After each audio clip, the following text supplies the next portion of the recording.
Just a few years ago, the Boston Celtics were your NBA champions. They were on top of the world. But now that championship winning roster has been depleted, and their top star, the face of the franchise, in Jayson Tatum, is going to be lucky to play at all this coming year. So, this NBA season, there are not many teams more interesting to me than the Boston Celtics. First of all, I want to talk about that 2024 championship roster as well as where they were last year, because it's just now we're seeing that roster start to go away. First of all, you had an amazing starting five that all fit together very, very well. At the top, you had Jrue Holiday, who, with that Boston championship, would become a two-time championship winning point guard. And that's the point, that means just a little bit more. You are in charge of running your offense. You set the tone for your entire team. And so when you win a title, that is so valuable, so impactful for your legacy, because it means that as the motor of that offense, you became a champion. You led them to the mountaintop of NBA achievement, and that's precisely what Jrue Holiday did. And he did it as a defensive-minded point guard. Because for as good as a contributor as he was offensively, there are not many players in the league today better on that defensive side of the court than Jrue Holiday. Especially when you get to that perimeter side of things, you would be hard pressed to name even three of them. He is that good on the perimeter. And I talked a second ago about the point guard setting the tone for the offense. That's especially true for the defense, because not all point guards take the same pride in their defense that they do their offense. Look at Luka, look at Trae Young, look at Steph Curry. They're so impactful offensively that they were able to take a backseat on defense because they got to rest up because of how much they impact their team on offense. But for Holiday, when you have a player like that who is hounding you, locking you down on the perimeter, that sets the tone for your entire defense, and it sets the tone for the other team that they have to give their all on every possession as soon as they cross the half court line, because Holiday is going to be there and he's going to try to steal that ball from you. He's going to be a pest, a defensive menace. And that is so, so important. That is key to his game. Then at the shooting guard spot, once again, it's hard to name many better perimeter defenders than Jrue Holiday, but if you're going to, Derek White wouldn't be a bad bet. This is somebody who last year was in All-Star consideration, and for the All-Stars, at first that is voted on by the fans. And for Derek White, as a role player, almost being an All-Star, that is a testament to your ability and your value to your team. Because when fans are voting, they are going to focus on who they are attached to and who's putting up the numbers. Who's up on these social media highlights? Who is the LaMelo Balls of the world? Making flashy plays that show you his talent. But Derek White isn't that guy. He was a role player for Boston, but he is so, so important to this team and this franchise that he was in talks to be an all-star anyways, because of his value as a role player, as arguably the best in the world at what he does. He is a perfect connecting piece for this team, and I don't think they would have won that championship without him. Then you get to the Ford duo. Starting off, you got Jaylen Brown, the perfect number two option in Jayson Tatum, another great defender, but also a great offensive weapon. Then, of course, you got Jayson Tatum, the face of the franchise, and this is somebody widely regarded as a top 10 player in the world, borderline top 5. And for my money, I would consider Jayson Tatum to be a superstar, because this is a guy putting up production that is consistently among the best in the league, and he is so, so versatile, especially for a top player in the league.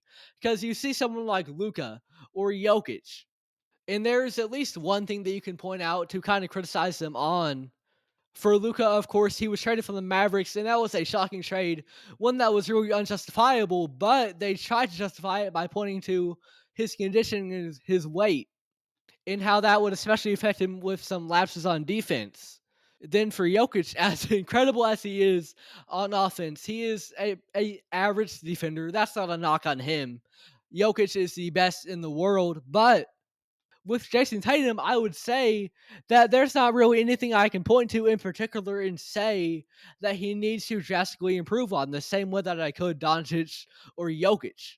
And that's not to say that he is on the level of those guys, but he is one of the most complete players in the entire league. He is a great scorer, he is a good rebounder, he's a good playmaker, and he's a good defender. Especially with his size, he can impact the game in a lot of ways. And I think the reason we're not quick to call him a superstar is because we don't necessarily see the same superhuman feats that we would see from Jokic or Luka, or that we would see that we kind of got spoiled by from the likes of Curry, KD, and LeBron. These guys who were so incredible for so long. Every doubt you had about them, that just made them stronger. They would come back better than ever. LeBron James would come back down 3-1 in the NBA Finals for the first time ever, and you can look at him and point and say that is a superstar. Tatum isn't that guy. You can have questions about his impact, even if he is a complete player, but I would consider him to be a superstar as a top 10 player in the world, borderline top 5, one of the best in the world, the face of the franchise, and one of the most complete top guys in the NBA. I would consider him to be a superstar. There are question marks about the way that he can be inconsistent at times. And believe me, I've seen that, right? We've all seen that on those postseason runs where he might score 19 in one game, he might score 50 the next. You never really know. And so you've constantly got that variable that you don't really know where to place him. And maybe the way they can force up perimeter shots at times as opposed to going to the rim with his size. And I get that, but he's also a very good shooter. So typically it's a pretty good shot anyways. He can just affect the game in a lot of ways. It can be inconsistent, but I will consider Tatum to be a superstar. Then to round out that five, you of course have Kristaps Porzingis. And for Kristaps, the question has never been his ability; it has been his availability. Every time he's been on the court, from being with the Knicks to the Mavericks to the Boston Celtics to even that stint with the Wizards, the talent has never been in question. It's just been a matter of if he can stay on the court, if he can stay healthy. And when he does, he is a championship level big man, as we saw when he won 2024. Him and Holiday came in to round out that starting five, and they completed it. And they helped the Celtics get to the mountaintop. You want to talk about Wemby as a unicorn. Kristaps is a pioneer of the unicorn. A great shooter, great blocker, great shot blocker. Porzingis is the definition of a unicorn, and all the better for it. Then also for Boston, I would say that they not only had a great starting five, they had an incredible core seven. Because let's go a little bit more into these reserves here. Starting off, we have Al Horford, who, for all the conversations about LeBron in particular, but even Chris Paul beating Father Time, I think Al Horford deserves to be in those discussions as well. Because he has remained valuable for this team. And when he became a part of the Celtics once again, I think he kind of rejuvenated his career because he was kind of at a point where the value of Al Horford was being called into question just a little bit more. But he came to Boston, he finished the system very, very well, and he was modeled for them into becoming a winning championship level team. Then you've got Payton Pritchard, who was still coming into his own on that championship run, but this past year was the sixth man of the year, marking him as the best reserve in the entire association. And it's been a long journey for him, but he finally reached the best individual achievement that a bench player can get. And that's a testament to his dedication, his work ethic, and overall his development and how he's improved over the years. All of those guys were valuable for them winning the championship. They were valuable for them last year, but now that roster has almost been cut in half. Kristaps gone. Holiday, gone. Horford, gone. Tatum, he's injured. So now things get a little murkier. This roster all of a sudden does not look as good as it did just a couple of months ago. They look drastically different than the team that won a championship back in 2024. And this was ultimately eventually going to happen, especially with that second apron coming in. It's just so hard to keep a team like this together. But it still does just kind of catch me in shock a little bit when I look at this roster. And I think of where they were just last season and how much it has changed. They don't have the same depth. They don't just have the same name recognition. And name recognition is one thing, but I would wager that the talent isn't quite the same either. And nowadays, especially with that second apron, it's very, very hard to keep a championship roster together. You combine those financials as well as the overall rise of talent and parity around the league. It's so hard to maintain a championship team. Ever since 2019, we have not had a team win 2 titles. And that's by no coincidence. Look at all the talent in the league. Look at the eighth man on most rosters, and they've got something that they bring to the table. Look at the reserves. Guys who aren't getting minutes, like Bones Highland, who has plenty of potential offensively, but even he is still not deemed to be worthy of getting minutes relative to the rest of the roster. Look at D'Angelo Russell, an above average point guard with some question marks about him, making $6.5 million per year now. Because there's so many great point guards that teams aren't just jumping at D'Angelo Russell to give him a chance to be their franchise guard. Just because he's above average, that's not enough, necessarily. So there's so much talent in the league, and with all that second apron stuff, it's hard to maintain a championship roster, but the most well-run organizations, they find a way to adapt. Look at the 2022 Golden State Warriors. That is, in many people's eyes, the least talented roster that Curry has ever won a title with, but the Warriors found a way, years after the dynasty was seemingly over, to win once again. They had a healthy Steph, a healthy Clay. KD wasn't there anymore, but they didn't need him. They had Wiggins, who, in the eyes of many fans, was the second best player on that title run. So Boston, first and foremost, for them to be interesting this season, they're going to have to adapt because that roster now it's changed up quite a bit. So how are you going to maximize the talent of these guys? Because Joe Mizzoula, I like Mizzoula as a coach, but for the most part so far in his tenure, we have seen him with a very talented roster. And as a head coach, I believe that I can call you a great head coach if you win a championship, right? But it's another thing entirely. I can call you an excellent coach, an incredible head coach, if you can maximize the talent that you have. Especially when the talent seems to be lacking a little bit, because now you don't got Kristaps, no Jrue, no Al Horford. So how do you adapt and maximize these guys like Neemias Queta? I believe he's still there. Players like that, and get the most out of them to maintain your status as one of the better teams in the East. This is going to be a test for Missoula. I believe he can do it, and it's going to be fun to watch. Then, of course, you get to the Jayson Tatum situation. He is going to be lucky to be playing by this season's end. And I truly hope he does. This is his life's work. And I think, as a superstar, like I called him earlier, he is one of the most slandered superstars that we have seen in league history. Especially, I think that is partially because of the rise in social media, but people, they really love to harp on Tatum. But I think with this injury, yes, you can have your criticisms of him, but I also think it's important to recognize the caliber of player that he is, the talent that he has, and all the good that he brings to the table, and that the NBA, the Celtics certainly won't be the same without him this coming season. He is one of the best in the world. You don't have to call him the best in the world. I know I wouldn't. You can have your criticisms. I know I do. But that is a vital, vital piece for the Celtics to be missing. And so I'm a Minnesota fan. So, I don't have any attachment to Boston, but I am hoping for a speedy, a quick, but most importantly, an effective recovery for Jayson Tatum. This is his life's work. He is a basketball player. That is not only his career, it is his passion, it is his life. And to have that taken away, I just hope the best for him. But with that, with Tatum being out, a couple years ago, before Boston won the title, there were question marks about him and Jaylen Brown, about if that duo could work together. Because they occupy a pretty similar skill set, both excellent two-way players at that forward spot. And so with them being pretty similar, people had questions about if these two play styles could ever really work together to win a title.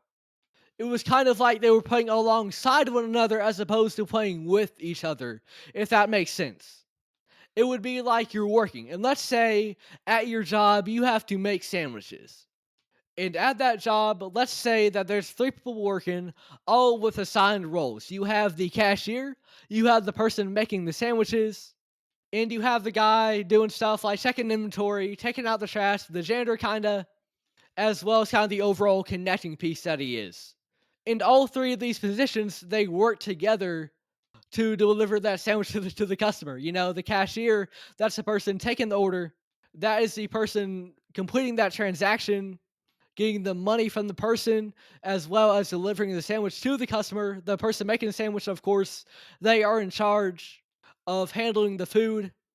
and the other person is there for all the rest, to make sure everything's in stock, to make sure the store is clean, and they all work together to create a cohesive, winning sandwich shop. But then imagine that your janitor or your cashier is gone, and you've got two guys making a sandwich. That sandwich might get done quicker, but who's going to handle that transaction? Or who's going to keep the store in check? And with the Celtics, it's a similar question of who's going to provide what Brown and Tatum don't bring. Since their skill sets are so similar, ultimately those questions were put into silence when, to keep that sandwich shop from falling apart, they brought in Holiday, they brought in Porzingis, so they could have the sandwich makers, but they also had Holiday on the perimeter handling those transactions, setting the tone, and they had Porzingis in the back offering protection and keeping opposing bigs in check. So that way those two could both make sandwiches. And so then when you add extra people to the roster, you can do everything well. Because you got two guys in Brown Tatum making those sandwiches, they're doing it efficiently, and you've got people around them to support and help out multiple people. But for a while, we didn't know if they could win a championship with these similar skill sets. And there were questions of if they should move forward with Jaylen Brown and Jayson Tatum.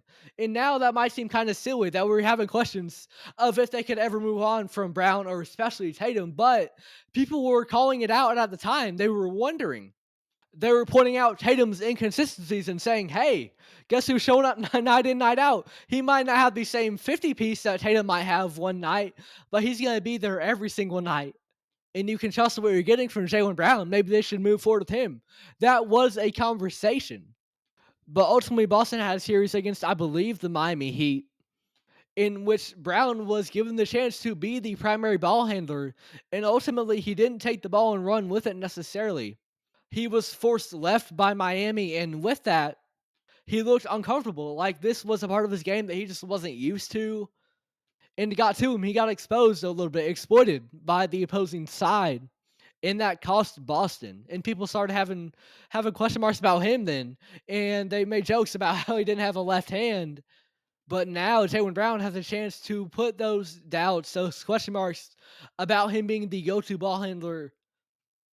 He has a chance to put them away. Because Boston, they're going to be looking to him this coming year. And it's going to be up to him to respond. No, Tatum, he is the guy this coming season. So how will Jaylen Brown respond? Has he been in the lab working on the left hand so he can go both ways? So he's not one-dimensional? So he can truly be the primary ball handler, the primary offensive initiator? Is he ready for that role? Is he ready for a depleted roster? Is he ready to be the number one option? Not just the Robin, he is the Batman this coming year. The championship roster is gone. Jaylen Brown is being forced to be the guy due to an unfortunate Jayson Tatum injury. The Boston Celtics, by virtue of being one of the best teams in the East for so long now, pretty much since they've had Brown and Tatum and been building with that duo, they've been fun to watch. I don't love the play style of just throwing up threes, but it's worked. And they win a lot for a reason, but now I think they are more interesting to watch than ever because we've got more question marks about them than ever. Can they maintain that status of being one of the best in the East, or will this be a down year for them? Does Jaylen Brown have what it takes to be the guy? Where can they go with this new roster? Where can they rebuild and become a championship winning team once again? Can they do such a thing? The Boston Celtics this NBA season are must-see television, and it is going to be a ride.